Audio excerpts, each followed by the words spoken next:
Okay, let's talk about something that I'm sure a lot of other parents have experienced or are struggling with, and I am going to be totally transparent and authentic. I am struggling with it as well, and so this post is more so of a community cry out post, really, so that maybe the information that's provided could help me and somebody else.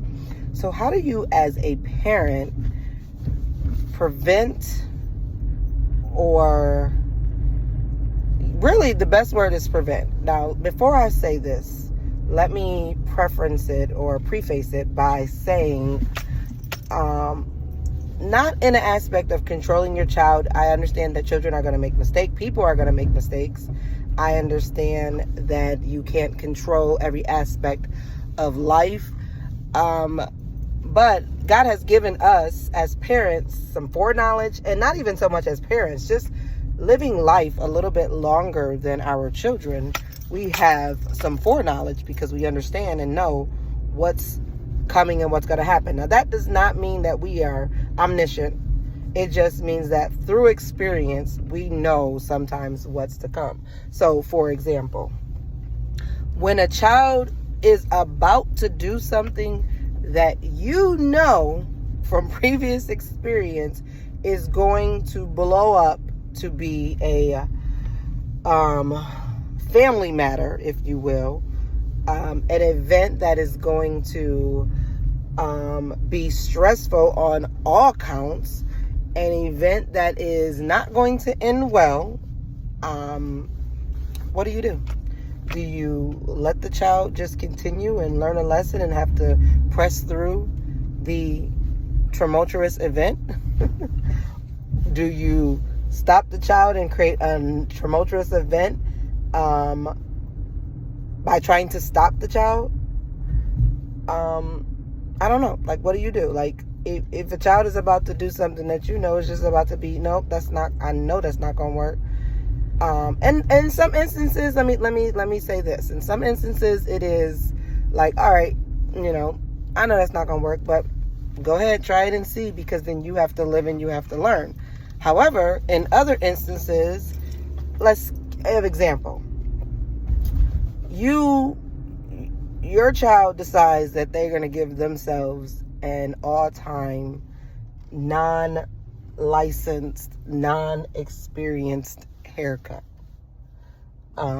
with arts and crafts scissors. Now, let's say the damage is already done. So it wasn't like you were like, yeah, go ahead, try it, and let's see what that's going to happen. Or, no, don't cut your hair. Let's not do that. I mean, you probably already gave the rules around scissors. However, because children are curious beings, they said, I don't even remember them talking about these scissors. The scissors are calling them. Their hair is, in their mind, is desiring a change. And so they go ahead and they cut it. Now, you get wind of it through sight, and you're like, this is a natural disaster. Of course, you're upset as a parent because you cut your hair, you change your identity. I don't even know why we're upset when they do stuff like that. It's just because it's crazy. Like, I think we're more upset because this is like something that cannot bounce back from in that moment. And to my point,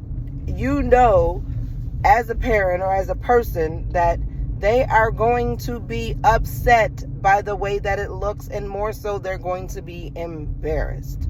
So, back to my question, what do you do? Do you make them suffer the embarrassment, which could be a traumatic event that's going to put them into counseling later on in life? Do you try to fix it, which could be another traumatic life event that'll put them in counseling in life? Because you also know, as a parent, that your fix is not going to be what they desire, because their desire in their mind for their fix is put it back the way it was. And you were not the one that shaped it from the way it was. So you know that you can't put it back the way it was, but they want it to be back the way it was, yet and still you are trying to fix it, and now you are at a tumultuous event. that you so desperately try to prevent. And in all of your efforts and attempts to fix it, it's never going to be to their satisfying and liking. So how do you deal with that?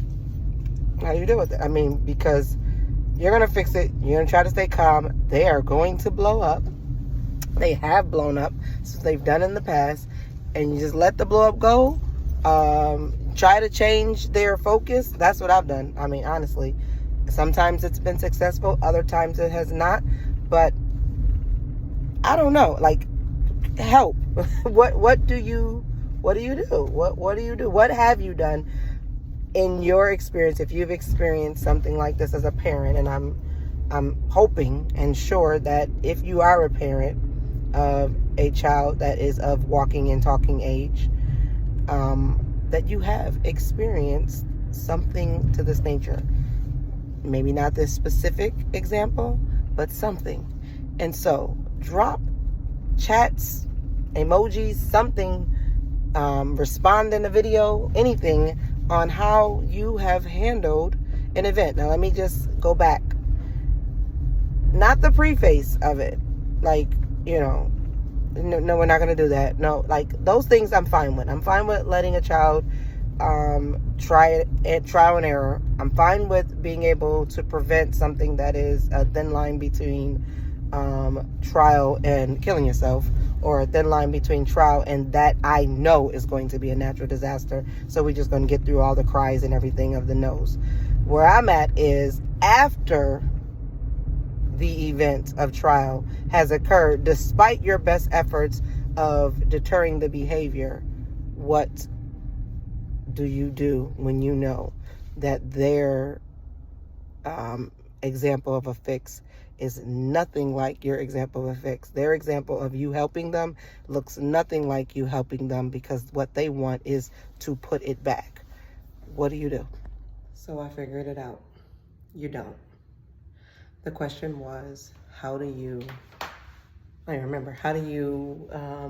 deal with or handle trying to fix a problem that you know is going to blow up? You know that your fix is not going to be enough.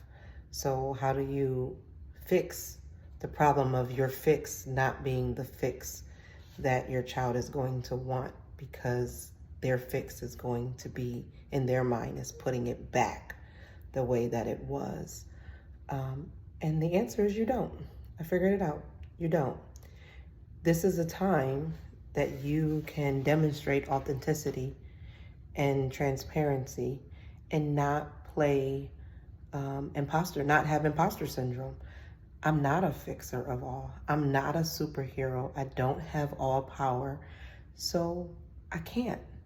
So when that time comes, and which you know it will, when they're like, do something about it, being honest. I can't fix it. I can't do something about it. What do you suggest we do? How can we get through this? What are some things that we can do to get past this? It will pass. Let them know. But sometimes we have to allow our children to live in the moment.